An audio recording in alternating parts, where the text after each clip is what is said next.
मोम का बच्चा। उत्तर भारत के पर्वतीय क्षेत्र में एक शहर था, शीतनगर। वह शहर अपने बर्फीले मौसम, शांत झीलों और सदियों पुराने विरासत स्थलों के लिए जाना जाता था। लेकिन वहां एक ऐसी जगह भी थी जिसके बारे में कोई खुलकर बात नहीं करता था। रावणगढ़ वैक्स म्यूजियम। म्यूजियम शहर के कोने में पुराने किले के भीतर स्थित था। कहा जाता था कि यह कभी किसी जमींदार की हवेली थी, जिसे बाद में उनके पोते ने मोम के पुतलों का संग्रहालय बना दिया। शुरुआत में यह एक सामान्य म्यूजियम था। इतिहास के पात्र, योद्धा, स्वतंत्रता सेनानी और विश्व प्रसिद्ध हस्तियों के पुतले। लेकिन एक साल बाद म्यूजियम अचानक बंद हो गया। बाहर लगे बोर्ड को ढोंक दिया गया, गेट पर ताले डाल दिए गए और अंदर से कोई आवाजें आने लगीं, चीखने, हंसने, फुसफुसाने की।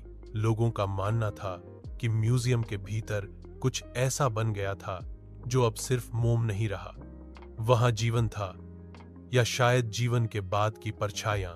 कई सालों तक रावणगढ़ म्यूजियम बंद रहा। लेकिन फिर एक रात अचानक एक पोस्टर शहर की दीवारों पर चिपका मिला। रावणगढ़ वैक्स म्यूजियम फिर से खुल रहा है।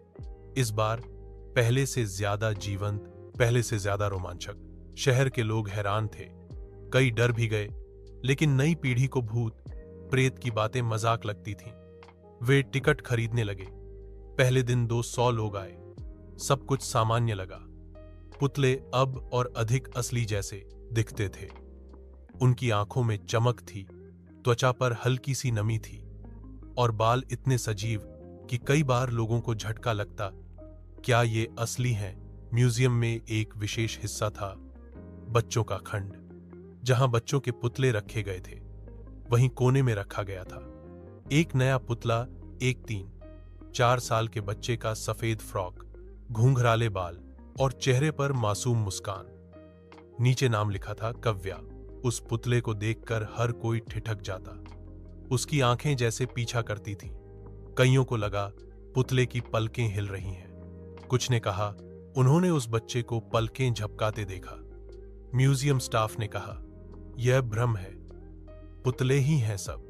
पर असल कहानी अब शुरू होने वाली थी। एक बच्चा, आदित्य, अपनी मां के साथ म्यूजियम आया। कव्या के पुतले को देखकर वह रुक गया। बोला, मां, ये हिलती है, ये मुझे बुला रही है। मां ने समझाया, बेटा, ये सिर्फ मोम का बना है, खेल नहीं है। लेकिन उसी रात जब वे घर पहुंचे, आदित्य बुखार में तपने लगा। वह नींद में बड़बड़ाने लगा, मां, वो मुझे अंदर बुला रही है। मोम की लड़की कहती है मैं उसका भाई हूं। डॉक्टर ने कहा यह कोई साधारण बुखार नहीं, बच्चे के दिमाग पर कोई असर है। अगले दिन आदित्य ने खाना छोड़ दिया। वह बस कागज पर एक ही चित्र बनाता रहा, वही पुतला, वही म्यूजियम और उसमें जलती लाल आंखें। अगली रात आदित्य अचानक गायब हो गया। दरवाजा अंदर से बंद था। मां चीखती रही। पुलिस आई, लेकिन कोई सुराग नहीं मिला। बस खिड़की के पास फर्श पर मोम की बूंदें पिघली हुई मिली। लोगों में अफवाह फैल गई, पुतला जिंदा है, कव्या असल में कोई आत्मा है। म्यूजियम प्रशासन ने यह कहकर सब चुप करवा दिया कि यह सब मनोवैज्ञानिक भ्रम है। लेकिन फिर दूसरा बच्चा नील गायब हो गया। फिर एक लड़की पाखी। 3 बच्चों की रहस्यमयी गुमशुदगी के बाद भी म्यूजियम खुला रहा। हर बार सीसीटीवी में दिखता कि बच्चे खुद कोने की गैलरी में जाते हैं और फिर गायब हो जाते हैं। पुतलों की संख्या वहीं की वहीं रहती थी, लेकिन कव्या के चेहरे की मुस्कान हर बार थोड़ी बढ़ जाती। अब शहर का डर चरम पर था। तभी एक युवक, रुद्र, जो एक पैरानॉर्मल शोध करता था, शीतनगर आया। उसने रावणगढ़ की पूरी कहानी जाननी चाहिए। गांव वालों ने बताया यह हवेली कभी चंद्रप्रकाश राव की थी, जो काला जादू करता था। उसकी पत्नी की मौत एक दुर्घटना में हो गई और उनकी बेटी कव्या ने अकेलेपन में दम तोड़ दिया। उसके मरने के बाद हवेली में अजीब घटनाएं शुरू हुईं।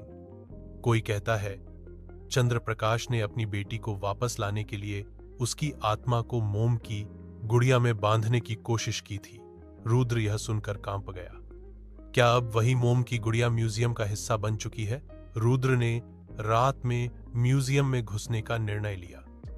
उसने अपने कैमरे, सेंसर और रिकॉर्डर साथ लिए।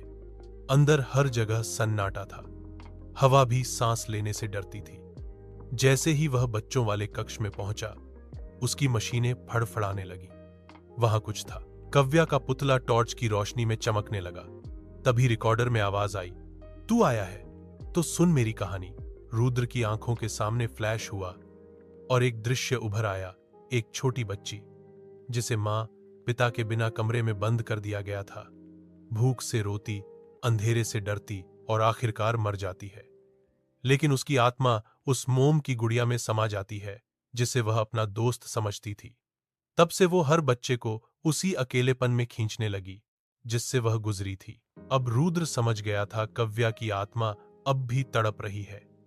वो बच्चों को अपने साथ बांधती है ताकि वह फिर कभी अकेली ना हो। रुद्र ने पुतले को छूने की कोशिश की, लेकिन उसकी उंगलियां जल गईं। मोम आग सा गर्म था।